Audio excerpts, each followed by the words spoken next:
안녕하십니까. 박준형의 국제정치경제TV입니다. 오늘 방송은 민주당의 민낯을 보여드리겠습니다. 겉과 속이 너무 다릅니다.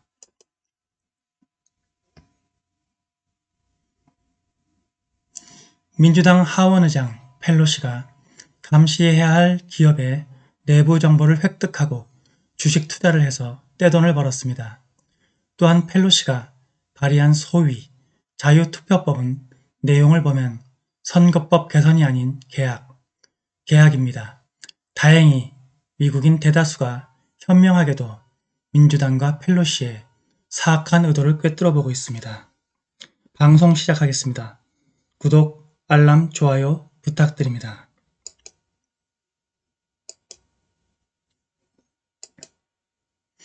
안녕하십니까. 저는 박훈탁 교수의 막내 동생이고 이 유튜브 채널을 소유하고 있는 법인의 대표이사 박준형입니다. 2022년 1월 10일부터 형님의 개인 사정 때문에 제가 이 방송을 도맡아 하게 되었습니다. 원래 제가 2018년 형님께 유튜브 방송을 하자고 제안을 했고 처음부터 지금까지 사실상 제가 이 채널을 유지해 왔습니다. 저는 서강대학교 정외과를 졸업했고 미국 아칸소 주립대학에서 수학했습니다. 2018년 여름부터 이 방송에서 사용하는 원고를 사실상 제가 만들어 왔습니다. 언제가 될지 모르겠으나 형님이 돌아오시면 저와 함께 둘이서 방송을 진행하도록 하겠습니다. 2월 21일 이후에는 트루스 소셜에서도 방송을 할 수 있지 않을까 싶습니다. 미국 하원 대변인 민주당 낸시 펠로시는 기업의 탐욕을 비난하면서도 그녀가 감독하는 거대 기술기업의 주식 내부 거래를 통해서 3천만 달러를 벌어들였습니다. 뉴욕 포스트에 따르면 펠로시 대변인은 하원 의원이 주식 투자를 하지 못하도록 막는 초당적 노력을 차단하고 있습니다. 수십 년 동안 공직에서 근무한 펠로시는 4천만 달러에서 2억 5,200만 달러 사이의 추정 순자산을 축적했으며 최근에 그녀의 가족은 구글, 세일스포스, 마이크론과 같은 회사의 콜옵션에 수백만 달러를 투자했습니다. 콜옵션은 주가가 오르면 낮은 가격에 그 주식을 매수할 수 있는 권리를 제공하는 파생 상품입니다. 동시에 그녀의 비평가들은 펠로시가 빅테크를 억제하려는 의회의 노력을 억제함으로써 그러한 기업들을 돕고 있다고 지적했습니다. 펠로시는 의원들이 자유시장에 참여할 수 있어야 하며 그렇게 해도 이익에 충돌이 없다고 주장하면서 그녀가 빅테크를 돕고 있다는 주장에 대해 반박했습니다. 그런데 하원이 만드는 법률이나 규정은 기업의 성과와 주가에 영향을 미칠 수 있습니다. 펠로시는 그녀가 감시해야 할 기업의 내부 정보를 획득하고 주식 투자를 하고 있는 것으로 보입니다. 12월 기자회견 중에 펠로시가 의원이 의회에서 획득한 정보를 이용해서 주식에 투자하는 것을 금하는 Stop Trading on Congressional Knowledge Act를 위반한 하원 의원 49명에 대해서 어떻게 반응할지 그리고 의원들이 임기 중에 개별 주식을 거래하는 것을 금지해야 하는지에 대해 질문을 받았습니다. 펠로시는 두 번째 질문에 반대한다고 말했습니다. 우리는 주식에 관해 보고할 책임이 있으며 보고를 하지 않은 의원은 보고를 해야 합니다. 우리는 자유시장 경제이고 그들은 거기에 참여할 수 있어야 합니다. 라고 펠로시가 말했습니다.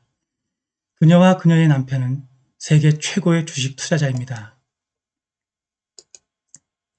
연방보고서에 따르면 그들이 2년 연속으로 종합주가지수 수익률을 상회했으며 2019년과 2020년에 각각 S&P 500 지수를 4.9% 그리고 14.3%를 상회했습니다. 펠로시의 이러한 코멘트에 전 미국 정부 윤리실 국장 월터 슈왑은 트윗에서 어리석은 발언이다. 그녀는 케이크를 먹게 놔둬 라고 말했을 수도 있다고 말했습니다. 슈왑은 물론 우리는 자유시장 경제입니다. 그러나 평범한 사람은 주식 가격과 직접적으로 관련된 비공개 정보로 가득 찬 정부 전문가들로부터 기밀 브리핑을 받지 못한다고 말했습니다. 펠로시는 어떠한 법률도 위반하지 않았습니다. 2012년 의회는 스탁 액트를 제정하여 하원과 상원 의원이 거래 후 45일 이내의 거래를 공개하면 의회에서 취득한 특별한 정보를 사용하여 주식을 사고 팔 수 있도록 했습니다. 펠로시의 남편 폴 펠로시는 벤처 캐피털 파이낸셜 리싱 서비스의 주인이고 여러 번 그의 부인이 규제하고 있는 아마존, 애플, 그리고 구글에 베팅을 해서 큰 돈을 벌었습니다. 그러나 펠로시 의장의 대변인 드로우 해밀은 펠로시가 어떠한 주식도 소유하고 있지 않습니다 라고 말했습니다. 해밀은 펠로시의 전폭적인 협조 아래 공개된 문서에서 볼 수 있듯이 이러한 거래는 하원 대변인의 스파우스, 배우자가 한 것이고 대변인은 어떠한 주식 거래에 대해서도 사전 지식이 없었고 어떠한 관여도 하지 않았습니다. 라고 주장했습니다. 그녀가 어떠한 거래에 대해서도 지식을 갖고 있지 않았는지는 모르겠으나 그녀와 그녀의 남편은 여러 재산을 소유하고 있습니다. 올해 초 펠로시가 빅텍 분사를 위한 반독점 엔타이트러스트 입법을 칭송했습니다.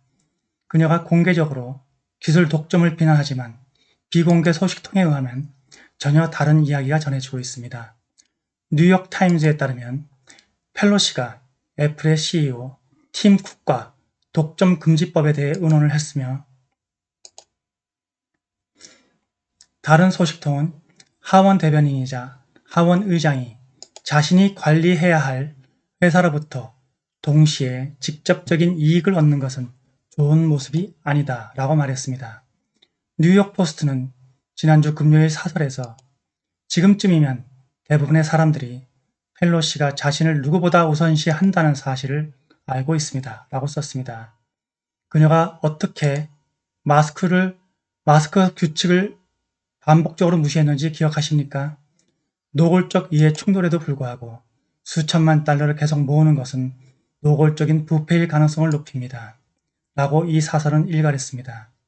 비즈니스 인사이더에 따르면 지금까지 52명의 의원이 스탁 액트를 위반한 것으로 보고되었는데 200달러의 가벼운 벌금에 처해졌고 이것마저도 하원 또는 상원 윤리 관리를 통해 면제받을 수 있습니다.